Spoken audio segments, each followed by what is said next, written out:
You see that?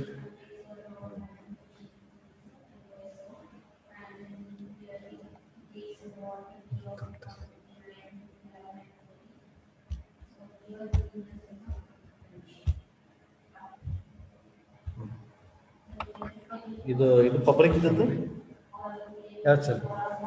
Public public ಇಲ್ಲ. Public ಇಲ್ಲತ್ರೆ ಏನು ಬೇಡ ಸರ್ ಪಬ್ಲಿಕ್. ಪಬ್ಲಿಕ್ ಬೇಡ ನಮ್ಮ ಸ್ಟೂಡೆಂಟ್ಸ್ಗೆ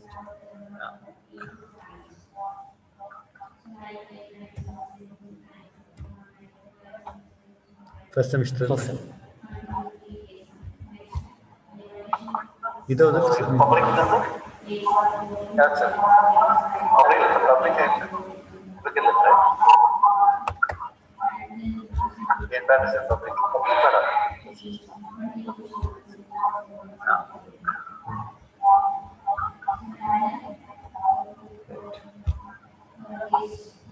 ಫಸ್ಟ್ ಸೆಮಿಸ್ಟರ್ ಫಸ್ಟ್ ಸೆಮ್ ಚಾಲು ಮಾಡ್ತೀರಿ ಸರ್? ಸ್ಟಾರ್ಟ್ ರೀ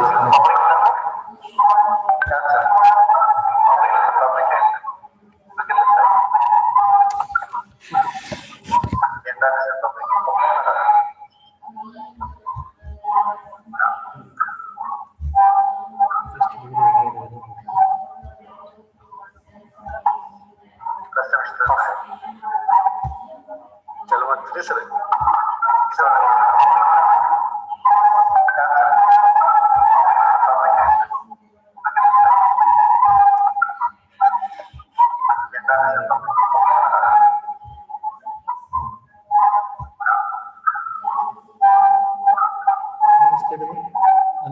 ಲಿಸ್ಟ್ ಹೋಗಿಲ್ಲ ಅದು.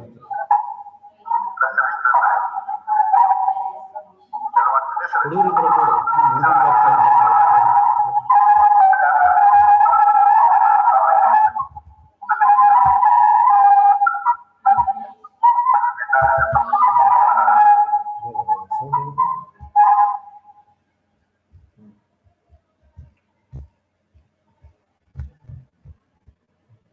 ಜಾಯಿನ್ ಎಷ್ಟು ಜಾಯಿನ್ ಆಗೋದು ಗೊತ್ತಾಗುತ್ತೆ okay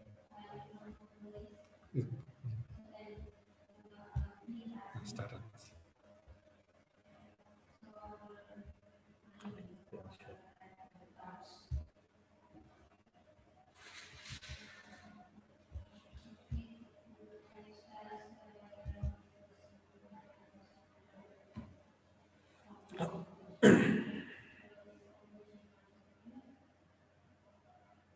Good morning, students. I am Dr. P.S.Kandagal, head of the Department of Chemistry. So today I am going to take the first chapter, atomic structure. So before we start the journey, just I want to inform you, from this year Rani Chennamma University has introduced CBCS syllabus for BSc first semester students. CBCS means choice-based credit system. So this system is applicable for BSc first semester from this year onwards. So I hope you are aware of the syllabus. Just have a glance. So this is the syllabus for BSc first semester chemistry. There are 4 chapters. There are 2 sections. inorganic and organic. In inorganic, we're having two chapters. So unit 1, atomic structure, 15 hours, and unit 2, chemical bonding, 15 hours. Just have a look at the syllabus. These are all very big chapters. So this unit 2, chemical bonding and molecular structure. And unit 3, in organic chemistry, there are two units, fundamentals of organic chemistry and alkenes. And unit 4, it deals with purification of organic compounds and stereochemistry. So total two sections, and in each section there are two chapters, and each chapter 15 hours. So total 60 hours syllabus. Theory classes 4 hours per week, and 80 marks for sem and examination. There will be 3 hours examination at the end of the semester for 80 marks, and 20 marks internal assessment, and practicals 40 marks examination and 10 marks internal assessment. The total theory marks will be 100 marks and practical marks 50. So total credits 6 credits. So you can earn 6 credits from first semester. So this is the syllabus of first semester. So today I'm going to start the first chapter, atomic structure. So have a look at the syllabus. It is a very big chapter. So in this chapter, first we have to review Bohr's theory and its limitations, behavior of matter, dual behavior of matter and radiation, de Broglie's equation, Heisenberg density principle, hydrogen, atomic spectra, need of a new approach to atomic structure. So this is the syllabus of this first chapter. So to start with, I pick up the first point of this chapter, a review of Bohr's theory and its limitation. So the objective of today's session is to review Bohr's theory and its limitations. So I hope you have studied Bohr's theory in your second year. You know the basic knowledge of Bohr's theory and its limitations. Just I review the theory. So let us go. Have you ever wondered why different chemicals emit different colors after ignition? For example, sodium, it emits golden yellow color, then barium, apple green. Okay, so what is the reason behind this? Why different chemicals on ignition emit different colors? So look at this image. Lithium chloride, when heated in Bunsen flame, it emits red color. Calcium brick red color. Sodium golden yellow. Potassium violet. So copper yellowish green color. Green color. So why these different chemicals are giving different colors? They impart different colors to the flame. So you have seen sodium vapor lamps are used in street lights, and you know the color. It gives a golden yellow light. That sodium vapor lamp contains sodium. So sodium atoms when heated to high temperature, it starts emitting golden yellow color. So these questions arise in the mind of Niels Bohr. He is a Danish physicist. He wondered why different chemicals emit different colors on heating, and why hydrogen emitted spectral lines and not just a continuous band of light. So he started a journey to find answer for these questions.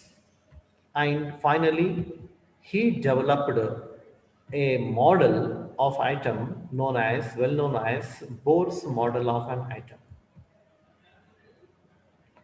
So in this image, you can see the continuous spectrum. So when sunlight is passed through the prism and observed through spectrophotometer, you get a continuous spectrum with ZR, violet, indigo, blue, green, red. Okay, so you can see the continuous spectrum of sunlight. But hydrogen gas, it gives emission spectrum. So in the visible region, we can see sharp lines, four lines. Okay, so why hydrogen emits such, radiations, and why hydrogen gives emission spectrum? There was no answer before the Bohr, Niels Bohr proposed that his famous model. So he wanted to answer these questions by developing a model of the atom. So Bohr developed a model. He explained, so atom is composed of the fundamental particles, protons, neutrons, and electrons, and how these electrons are arranged in the atom. So he made some assumptions. Before developing the model, he made some assumptions. The first assumption made by Bohr is an atom is made up of three fundamental particles: electrons, protons, and neutrons. So you know electrons discovered by J.J. Thomson and neutron Chadwick. So he knows atom is not a particle, but it is composed of three fundamental particles. And electrons have a negative charge, and protons have positive charge, whereas neutrons have no charge. So already this was established the fact: electrons carry negative charge, protons are positive, and neutrons are negative, and neutrons are neutral. Due to the presence of equal number of negative electrons and positive protons, atom as a whole is electrically neutral. So he took this knowledge from Thomson and Chadwick. Okay, so it was established the fact. Okay, so atom is made up of the fundamental particles and their nature. Then the second point, the protons and electrons are located in small nucleus. So nucleus of the atom. Due to the presence of protons, the nucleus is positively charged. So nucleus not only contains protons, but also it contains neutrons. And neutrons are neutral, hence the charge on the nucleus is positive. It is positively charged. And electrons revolve rapidly around the nucleus in fixed circular paths called energy levels or shells. As planets revolve around the sun, in the same way, electrons revolve rapidly around the nucleus in fixed circular paths called energy levels or shells. The energy level or shell, it is also known as orbits, not orbital, orbits, are represented in two ways, either by the numbers using 1, 2, 3, 4, 5, 6. The orbit which is nearer to the nucleus was given number 1, then 2, 3, 4, and so on, or by the letters K, L, M, N, O, P, like that. The energy levels are counted from center outwards. So it means the cell which is near to the nucleus is having lesser energy, and the cell which is away from the nucleus is having higher energy. So the energy levels are counted from the center outwards. So this was the model developed by Bohr. This is the center. It is positively charged. It is called the nucleus.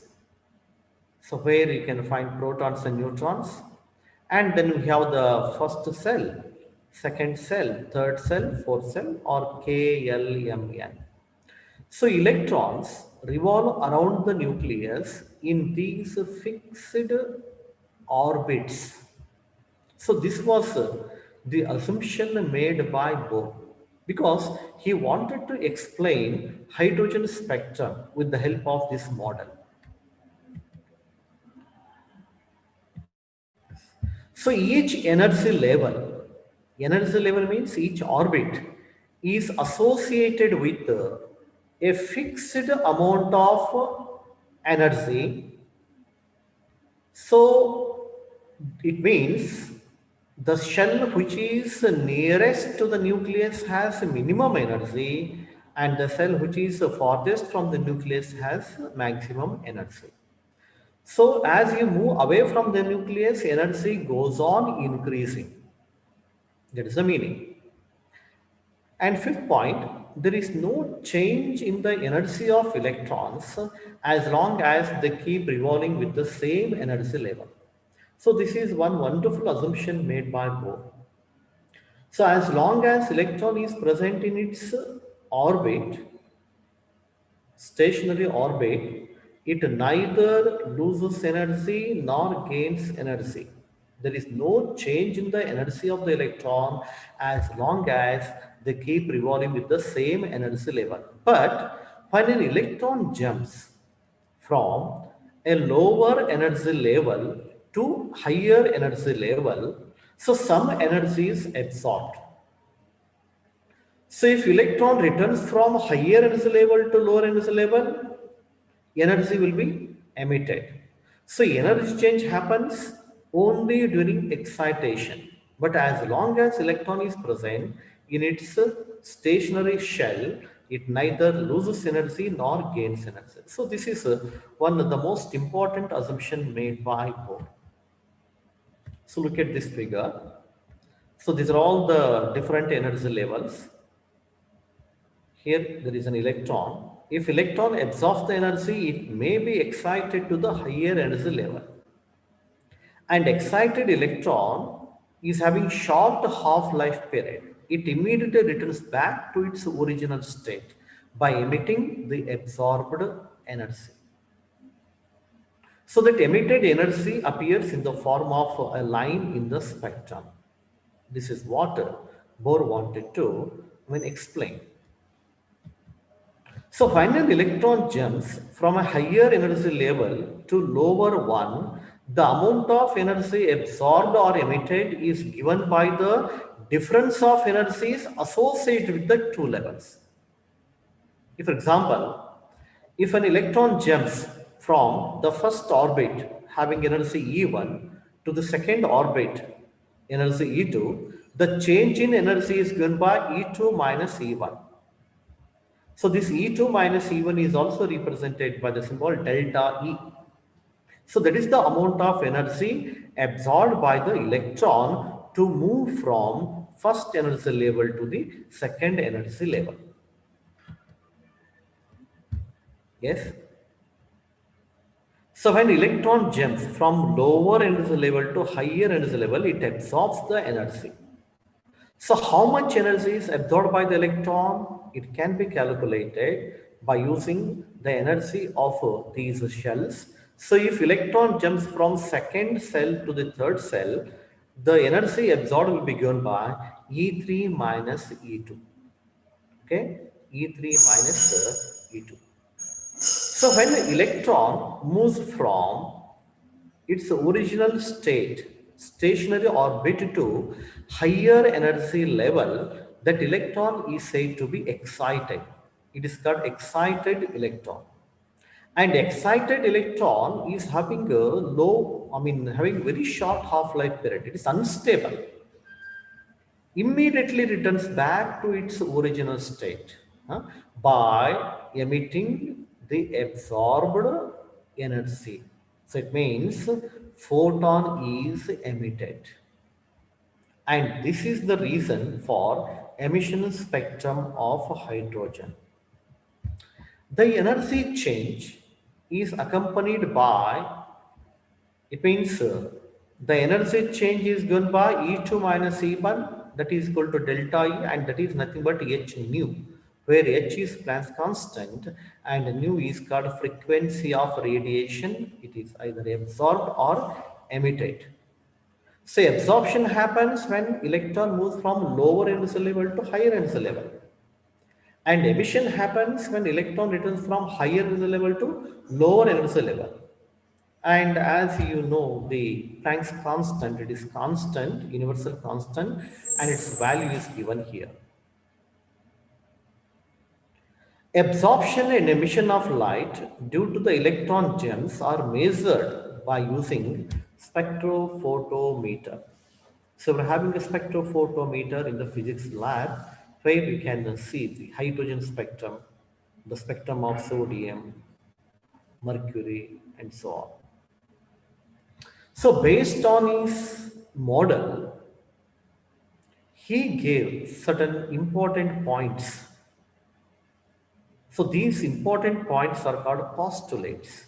Postulates of Bohr's atomic model. So postulates means his ideas about the atomic structure.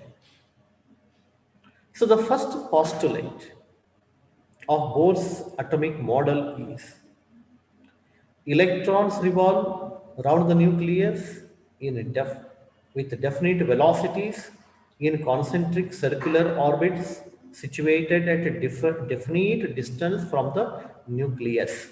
The energy of an electron in a certain orbit remains constant. As long as it remains in that orbit, it neither emits nor absorbs energy. So these shells are termed as stationary cells or stationary states or mere energy states. So this was the first postulate given by Bohr. So electrons revolve with definite velocities in a circular orbits, and those orbits are situated at definite distances from the nucleus. And the energy of an electron is fixed. As long as it remains in that orbit, it neither emits nor absorbs energy. And these shells are known as stationary shells. This is the first postulate.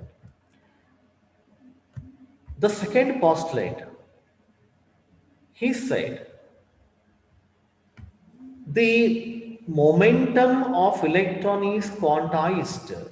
So quantized means it is having a fixed value.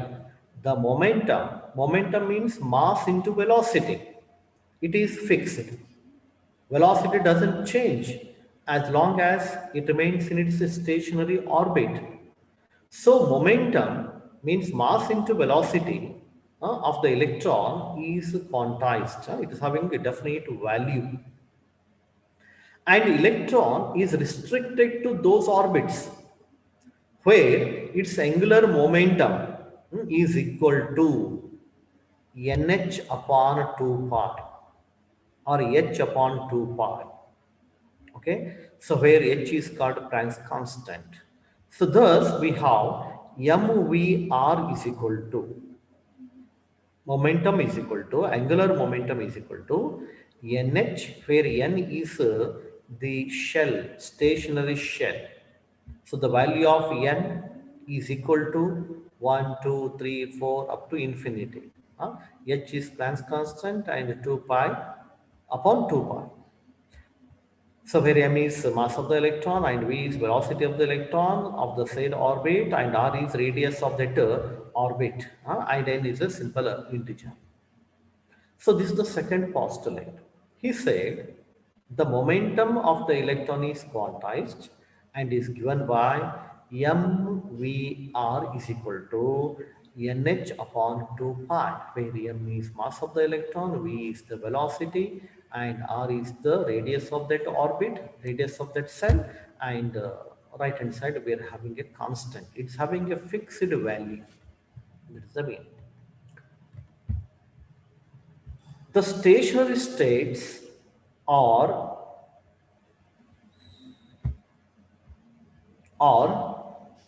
energy levels, allowed energy levels are only those where n is equal to 1, 2, 3.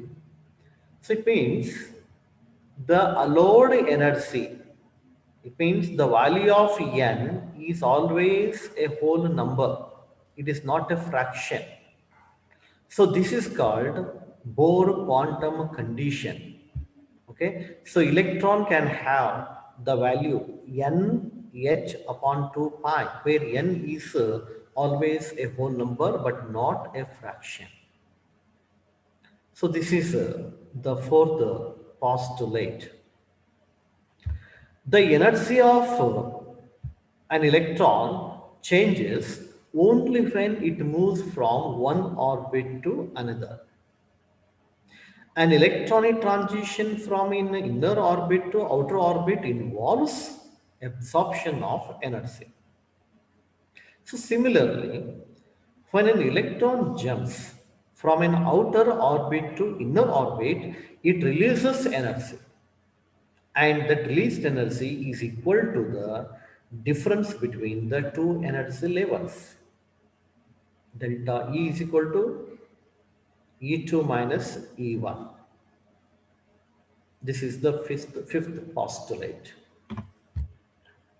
Now coming to the sixth postulate, the energy thus released in the form of a radiation of a certain frequency appears in the form of a line in the atomic spectrum.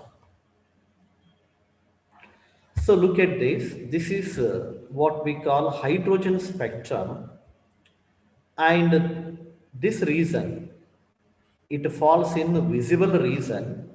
Okay, you can see four lines in visible region, and these lines are called Palmer series. And hydrogen spectrum is also having the number of lines in different region. We're having the lines in ultraviolet region, which are called Lyman series. Then you have in the infrared region. Okay, so Paschen series, bracket series, Pfund series. Okay, so this is the hydrogen spectrum.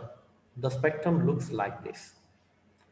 So Bohr, he gave satisfactory explanation for these lines which appear in hydrogen spectrum.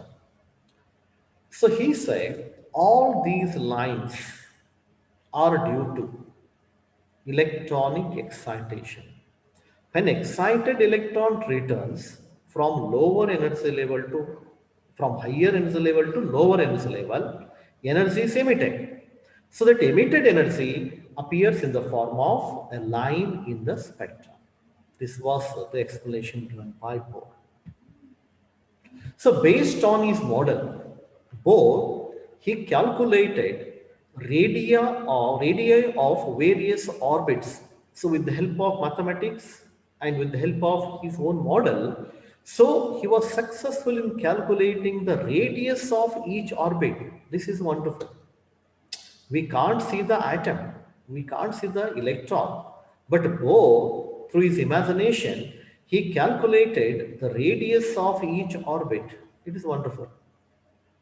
And not only the radius, but also the energy associated with the electrons present in those cells.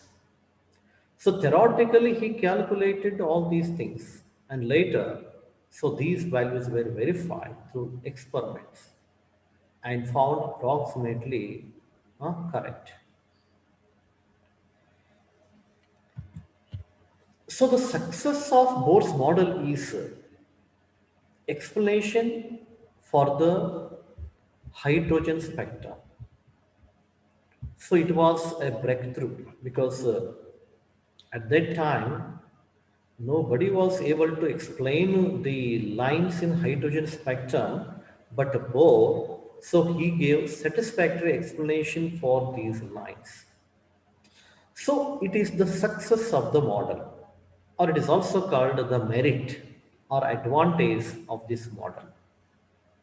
So the first success of the model is when electron jumps from lower energy level to higher energy level, it absorbs relevant amount of energy and this results in absorption spectrum. Similarly, when electron jumps from higher energy level to lower energy level, it emits relevant amount of energy and this results in emission spectrum.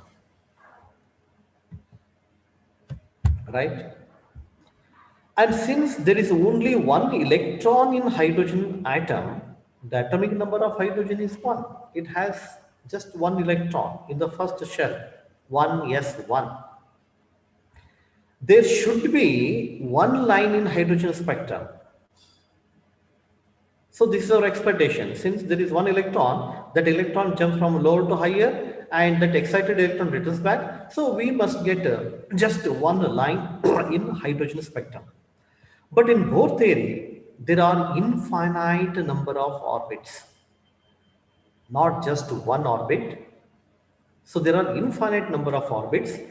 So more than one line is expected in the spectrum and it matches with the observation.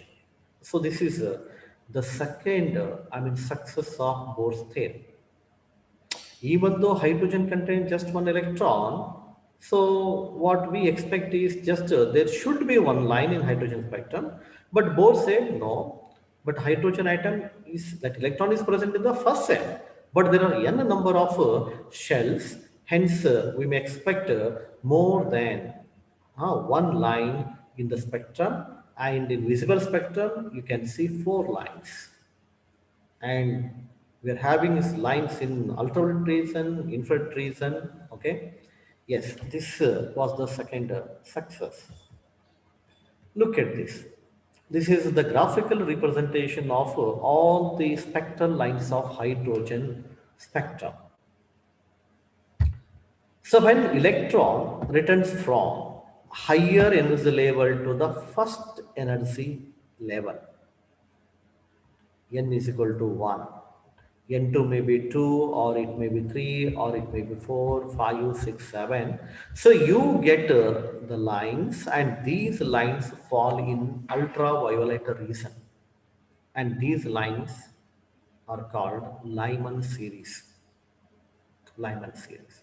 Similarly, when excited electron returns from a higher energy level to the second shell, second stationary orbit, so we get the lines known as Balmer series, and these lines appear in visible region. So when you look at the spectrum of hydrogen, we can see only Balmer lines. Lyman series, passion, bracket, P-front, these are all invisible because they fall either in UV region or in infrared region. So hence those lines are invisible to our eyes, but we can see only Balmer lines. So they fall in visible region. Then we have passion series, and these lines are the result of, so when excited electron returns from higher energy level to the third shell. Similarly, bracket series, when excited electrons returns to the fourth shell, then P-front series, so when excited electron returns to the fifth shell. So they fall in infrared region. These three series fall in infrared region, and Lyman in ultraviolet region. So Balmer series in visible region. So this is the emission spectrum of hydrogen.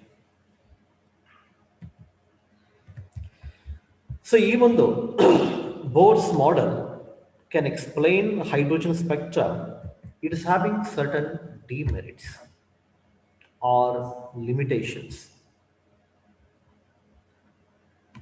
Bohr's model of an atom failed to explain the Zeeman effect. So this is one drawback of this model.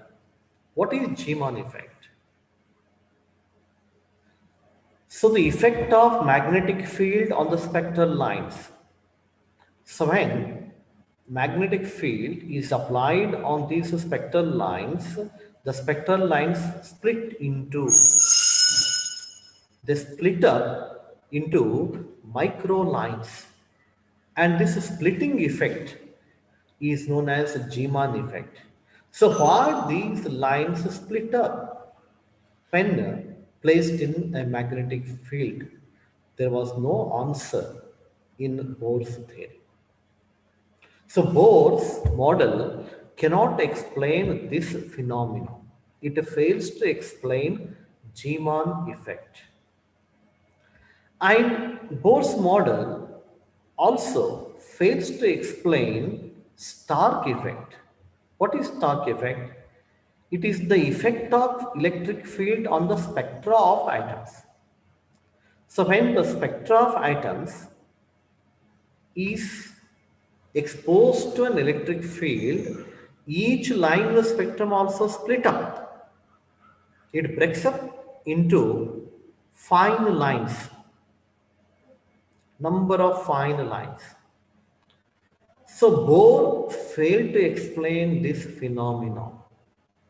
We cannot explain Stark effect and Zeeman effect with the help of Bohr's model.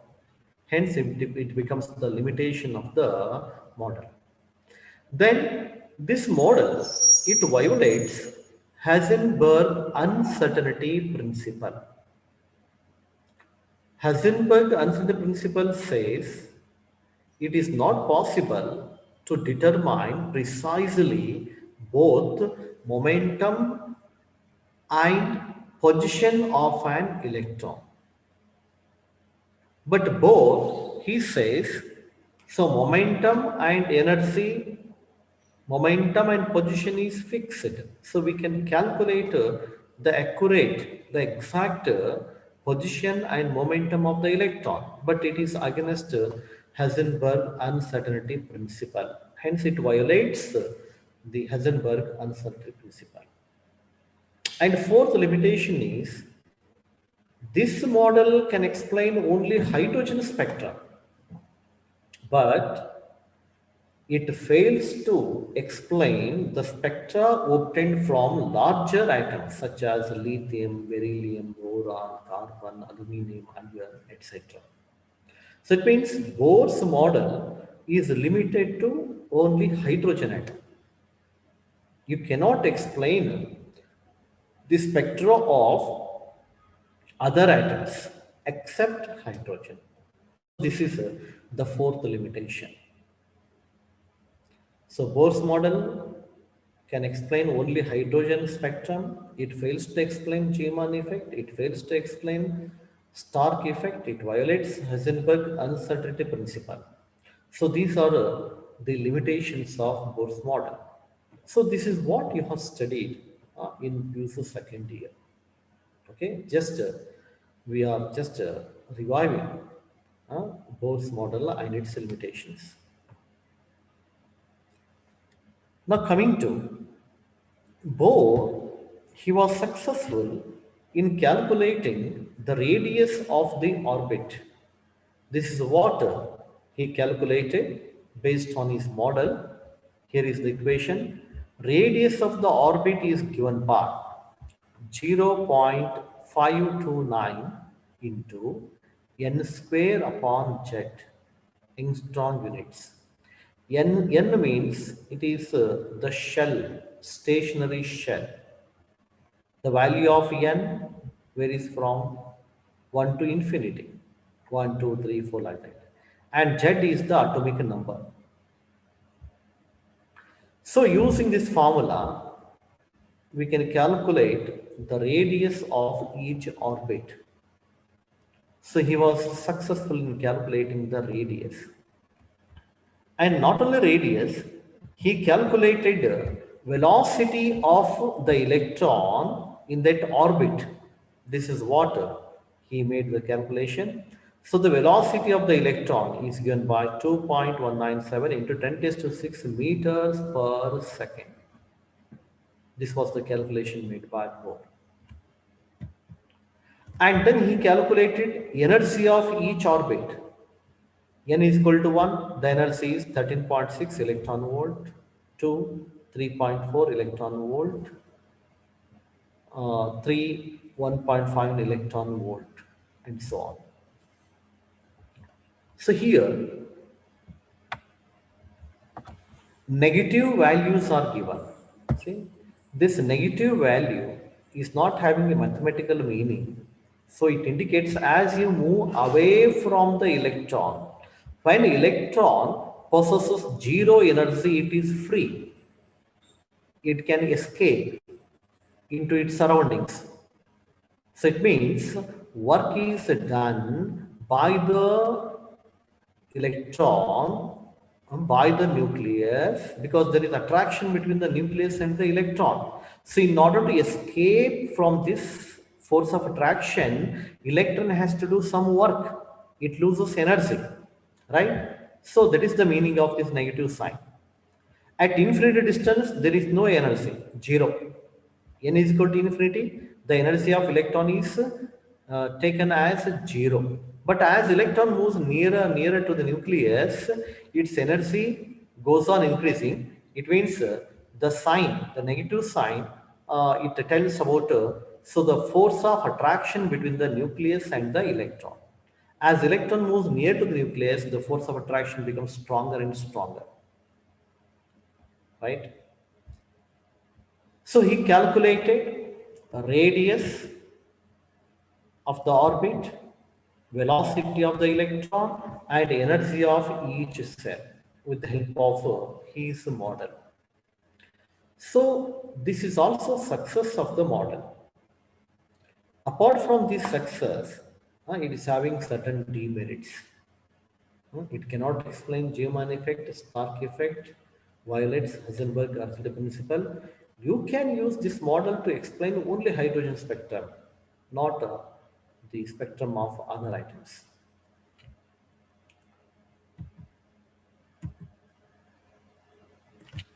So this is the Stark effect, Zeeman effect. Yes, Zeeman effect. Look at this. This is a line in the spectrum. It is line spectrum, emission spectrum. When there is no magnetic field, the line appears like this. But when placed in the magnetic field, that line breaks into other sharp lines. Okay, so this is how that line spectrum, single line spectrum appears in the form of magnetic field. So this is splitting of spectral lines under the influence of magnetic field is called Zeeman effect, and under the influence of electric field is called Stark effect. So Bohr's theory could not explain this phenomenon. So that was the demerit of Bohr's model. So we have seen the postulates of Bohr's model. Just to recall all the postulates. Postulates of Bohr's atomic model. Then we have discussed the success of this model, hydrogen spectrum, and the different series, spectral lines in hydrogen spectrum. Then the limitations of Bohr's model, and the calculation of radius, velocity, and energy of the orbit based on Bohr's model. Yes.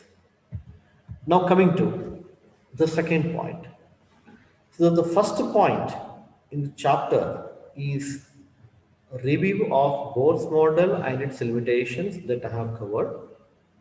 Now moving to the second point, dual behavior of matter and radiation, or de Broglie's relation. Dual behavior of matter and radiation proposed by de Broglie. So de Broglie, he proposed a new idea. Matter possesses dual nature. So it is having particle nature as well as wave nature. It means sometimes it behaves like a particle and sometimes behaves like a wave. So he arrived at this conclusion based on some equations. So you know the famous Einstein equation, E is equal to mc square, where E is energy, m is mass, and c is velocity.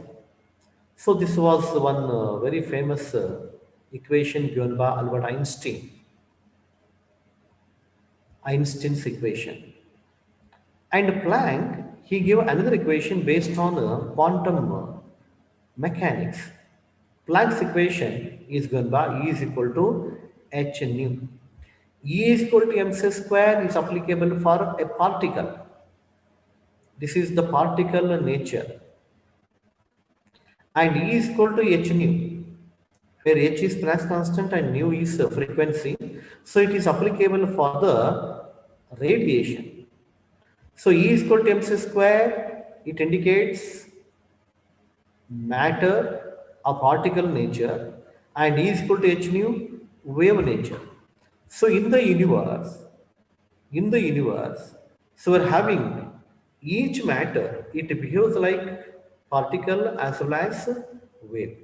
It means we're having both characteristics in the matter. Sometimes it behaves like particle, sometimes it behaves like wave. So D. Broglie, he just arrived at another equation by comparing these two equations, Einstein equation and Planck equation. So from these two, we can write mc square is equal to h nu, because on the left hand side we have just energy. So you can equate the equations. Mc square is equal to h nu. So nu means frequency, and frequency is given by c upon lambda, where c is velocity of light, lambda is the wavelength. hc into lambda. Therefore, lambda is equal to, the equation becomes h upon mc. Lambda means wavelength. H is Planck's constant. M is mass of the particle. C is velocity of that particle. So you can replace the term C by V. H upon mv, where V is velocity. So it means we can calculate a wavelength of the given particle using this equation. H is constant, and we have to substitute the values of its mass and velocity so that you can calculate its wavelength.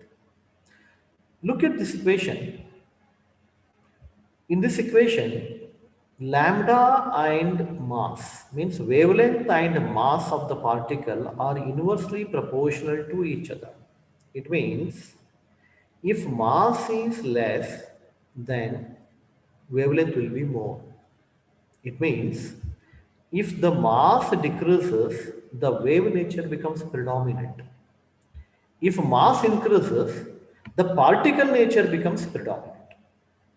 It means every matter is associated with wave as well as particle nature. It all depends on the mass of that matter.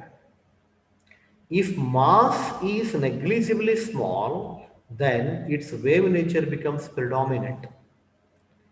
If mass is it is having very particle having huge mass, then particle nature becomes predominant. So this equation, it is one famous equation known as de Broglie's equation. So you can calculate wavelength of any particle. Even you can calculate your wavelength. Just put your weight m, and with what speed you are moving, okay, so that you can calculate the wavelength. You can calculate wavelength of a moving ball. You need to put its mass and velocity, that's all.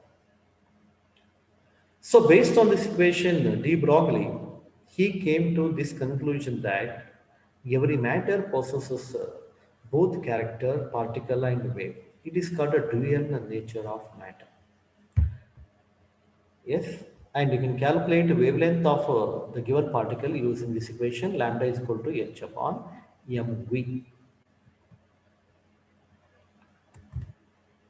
Now coming to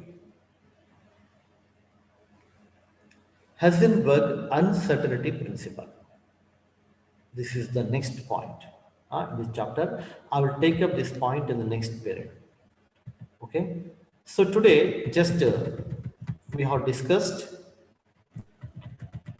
Bohr's model of an atom and its advantages and its limitations. Okay. So this is the syllabus. This point I have covered in this session. review of Bohr's theory and its limitation, dual behavior of matter and relation, de Broglie's relation, right? So if you're having any questions, you can ask me, and I'm going to share notes in a PDF format in your WhatsApp group. Okay, don't worry about the notes. I'm going to share the notes. And this chapter, since it is having 15 hours syllabus, you may expect about 20 marks in the examination. 5 marks questions, 3 questions, and 2 marks questions, 3 questions. Total 21 marks. Okay. So with this, I conclude. Okay. Thank you for your kind attention. Uh, and if you're having any questions, so you can put your questions in your WhatsApp group so that I can go through and I can clarify your doubts. Okay, and I'm also going to share the notes of this chapter. Okay, thank you very much. Have a nice day.